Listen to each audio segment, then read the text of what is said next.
Charter Local Edition. I'm Brad Pomerance, and we're in the Inland Empire today. We are joined by Patricia Lock-Dawson. She is a member of the Riverside Unified School Board, recently re-elected. We congratulate you on a smashing victory. Thank you. I'd like to speak with you about the recently released results of the California Assessment of Student Performance and Progress Tests. Those are the new standardized tests under Common Core that replaced the CST. And the results came out, and they weren't that good. Is that a fair way to describe it? If I can use a non-SAT word, they weren't that good? Well, you know what, there was a mixed bag across the state, actually, and Riverside Unified was pretty much squarely in the middle. We were average, so we weren't very low, we weren't terribly high either. And in certain subsets, we did better than others. But let's talk about what that average was.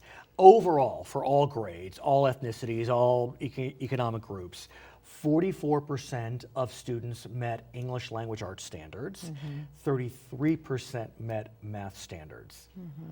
That's tough. I mean, those numbers are not what I would want to see. Yeah, well, I think too, I don't want to trivialize that obviously because it is serious, but it's the first year of the test. They're starting new testing. It's testing new concepts that were done by introducing, our old California standards testing has been perfected over 10 years. So this is a brand new one that the kids are learning new material only a year ahead of time. They haven't been, I guess I would say, prepared to take that type of test. So that's why I think statewide you're seeing that too. But do you feel as if we are getting to a place where we have a standardized test, we perfect it, and then we reject it, and then we start a new standardized test, and we perfect it, and then we reject it? And I recently saw a presentation by a fellow at a conference, and he went over since the 1980s the changeover in approaches and models that we've used in education in California, and it was just astonishing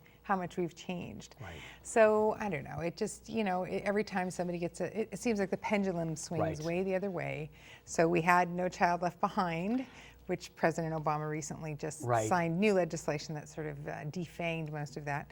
And so now I'm afraid, it's going to go back way the other way where we're going to swing this way. And what I'd like to do is see it come back more in the middle. I want to ask about one subset, and that is Latino students. I ask that because we know Riverside is, I believe, now a majority Latino city. And so is the district. And so is the district. Yeah, we have over 60%. Right, and so when we look at Latino numbers, again, this is statewide, but we have 44% statewide meeting English standards, 32% Latino meeting state standards. In math, 33% meeting standards, Latinos 21%. If Riverside's a majority Latino district, I can't imagine looking at those numbers doesn't cause pause. I don't have our numbers directly in front of me, but I know they weren't those numbers for that group. But I think the point's well taken. It is. I think there has been a big emphasis, at least recently, on trying to look at our subgroups and the performance of the subgroups, even more so than before. As in fact, Riverside Unified launched an initiative last year called the Heritage Program. Yes, I'm familiar with it. At the African American students in our district, and it was a very much targeted one-on-one counseling and person-to-person to get these kids through high school and into college, and we've had a lot of success with it. Now the African American students statewide, their numbers were even lower than their Latino counterparts. 28% in English, 18% in math. Yeah. It's something to look at. What I found most interesting, Patricia, though, was when you broke down not so much ethnicity, but when you broke down economic disadvantage, because that spans all ethnic groups, and those numbers also below the state average. In English, 31% economically disadvantaged met, and in math, 21%. Well, and that's why we have in Prop 30, the economically disadvantaged kids are, and LCAP. They are to receive a greater portion of the funding than, I mean, they have set groups that are getting more funding than others, and we know those kids suffer. And it's not just what we do in our schools. It's a sort of an endemic, system-wide problem with these kids. They need support in all manner of things, through counseling, emotional, psychological, opportunities, mentoring, all those things we need to bring to bear to help those kids and bring them up. You mentioned that this pendulum keeps swinging back and forth as it relates to standardized tests. And in California, there doesn't seem to be a groundswell of tremendous frustration behind standardized testing. Only about 1% of California parents opted out of their students taking standardized tests. In the state of New York, 20% opted out. And so I'm wondering, are you starting to sense a little agitation behind standardized tests? Because, or I mean, and yeah. Well, I tell you, the new California assessment, it's CASP, which you refer to. One of the things I like about it, and I think the parents are understanding of, is this is I don't know if you know, but you take the test on a computer, and so as things get more difficult and you start getting more and more wrong, it puts you back down. Adaptive. It's adaptive technology, correct. So I think what's helpful and useful about this is it shows teachers in a very narrow range where kids are struggling and where they need help. So I think this is only going to get better, and kids are only going to do better as it goes on. And I think the parents appreciate that aspect of it. It's not just a broad brush, let's figure it out, a large area. These are very focused and targeted. If I may, I want to shift gears and talk about a tragedy that befell the Inland Empire. For our viewers statewide, we may not realize that the city of Riverside is a mere 20 minutes from the city of San Bernardino. And we know what happened recently in San Bernardino. A terrorist attack that took 14 lives, 21 injured. I understand you know someone whose mother was impacted, she was shot, survived.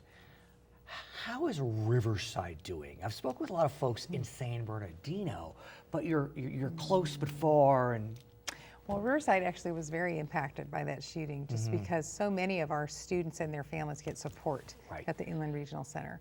So, which is for the developmentally disabled, autism services, for example. Right, there's a lot of different services they offer, but so I think the first thing we have to do is tell kids they're safe, and that's something we've really emphasized and stressed. All of our teachers have counseled the kids. We've made sure that they feel safe on their campuses. This is the place they can go. In our campuses, just within the last year, we've really increased our security measures. But does it feel like you're walking into? No. It doesn't feel like you're walking into a metal-detected prison. No, not at all. Actually, it just really, a big part of it was having more secure doors on the front, which is, where you've got your chain link. I see. And the doors lock at a certain time. Sure. But as a visitor, you may have used to been able to go on campus and walk on, and it was a little bit more lax, but now in our campuses, you have to go through the front office, get a visitor pass. That was always the case, but now it's more enforced. Yeah.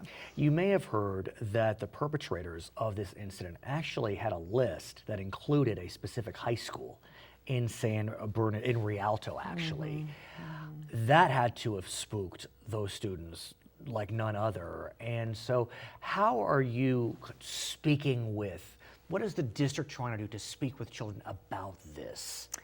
As I said, we're trying to quell fears the most. And I think that they know that their campuses are secure. We have a very good, just recently this last year, I asked for a chain of command and a crisis response list and how we go through it. We have a very tight security. But what about issues, for example, psychological counseling? I mean, we're not in San Bernardino, but I still got to think these kids need to talk. Yeah, they do. And in fact, just this past year, we hired more social and emotional counseling on our campuses, and we've made that available to kids. Her name is Patricia Lock-Dawson. She is a member of the Riverside Unified School Board. My name is Brad Pomerance. In the Inland Empire today, we thank you so much for joining us on Charter Local Edition. Thank you.